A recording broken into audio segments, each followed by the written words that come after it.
വനിതാ സംവരണ ബില്ല് ഈ വ്യാഴാഴ്ച തുടങ്ങുന്ന പാർലമെന്റ് സമ്മേളനത്തിൽ യാഥാർത്ഥ്യമാകുമെന്ന് പ്രധാനമന്ത്രി നരേന്ദ്രമോദിയുടെ പ്രഖ്യാപനം.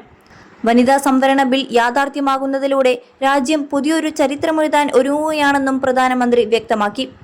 ദില്ലിയിൽ നടന്ന നാരീശക്തി വന്ദൻ സമ്മേളനത്തിൽ സംസാരിക്കവെയാണ് മോദിയുടെ പ്രഖ്യാപനം.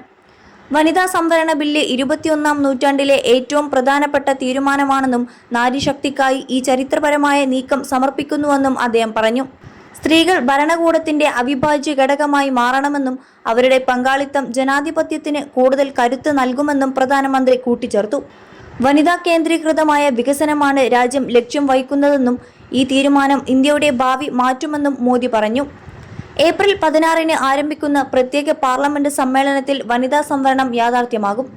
2023-ൽ രാഷ്ട്രീയ ഭേദമന്യേ ഒറ്റക്കെട്ടായാണ് പാർലമെന്റ് വനിതാ സംവരണ ബില്ല് പാസാക്കിയത്. 21 ലക്ഷത്തോളം സന്തുഷ്ടരായ ഉപഭോക്താക്കളും 2 ലക്ഷത്തോളം തിമിര ശസ്ത്രക്രിയകളും പൂർത്തിയാക്കിയ മലബാറിലെ ഏക കണ്ണാശുപത്രി Al Salama eye hospital, hospital road, Perinthalmanna. 2023-ലെ മാതൃകയിൽ ഇത്തവണയും ബില്ല് ഒറ്റക്കെട്ടായി പാസാക്കാൻ എല്ലാ രാഷ്ട്രീയ പാർട്ടികളും തയ്യാറാകണമെന്ന് പ്രധാനമന്ത്രി അഭ്യർത്ഥിച്ചു. 2029-ഓടെ വനിതാ സംവരണം പൂർണ്ണമായും നടപ്പിലാക്കണമെന്നതാണ് പൊതുവായ ആവശ്യമെന്നും ഇതിനായി സഭയിൽ വിശദമായ ചർച്ചകൾ നടക്കുമെന്നും നരേന്ദ്രമോദി വ്യക്തമാക്കി. രാജ്യത്തെ സ്ത്രീകളുടെ സ്വപ്നങ്ങൾക്ക് പുതിയ ചിറകുകൾ നൽകാനുള്ള ശ്രമമാണിതെന്നും ഇന്ത്യയെ വികസിത രാഷ്ട്രമാക്കുന്നതിൽ സ്ത്രീശക്തി നിർണായകമാണെന്നും അദ്ദേഹം ഓർമ്മിപ്പിച്ചു. സ്ത്രീകളാണ് ജനാധിപത്യത്തിന്റെ ശക്തമായ തൂണുകൾ. സ്ത്രീകൾ എല്ലാ മേഖലയിലും ഇന്ന് മികവ് തെളിയിച്ചിട്ടുണ്ട്. രാഷ്ട്രപതി മുതൽ ധനമന്ത്രി സ്ഥാനത്ത് വരെ വനിതകളുണ്ട്. സ്ത്രീ ശാക്തീകരണത്തിന്റെ മികച്ച ഉദാഹരണമാണ് പഞ്ചായത്ത് രാജ് എന്നും പ്രധാനമന്ത്രി ചൂണ്ടിക്കാട്ടി.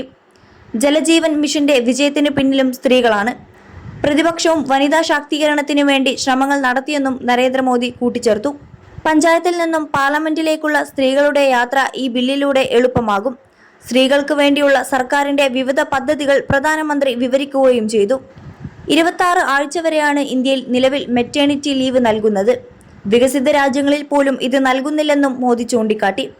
നാരീശക്തി വന്ദൻ സമ്മേളനത്തിൽ രാജ്യത്തിന്റെ വിവിധ ഭാഗങ്ങളിൽ നിന്നുള്ള വനിതാ പ്രതിനിധികൾ പങ്കെടുത്തു. ദില്ലി മുഖ്യമന്ത്രി രേഖ ഗുപ്തയും നാരീശക്തി വന്ദൻ സമ്മേളനത്തിൽ വനിതാ സംവരണ ബില്ലിന്റെ പ്രാധാന്യത്തെക്കുറിച്ച് വിവരിച്ചുകൊണ്ടാണ് സംസാരിച്ചത്.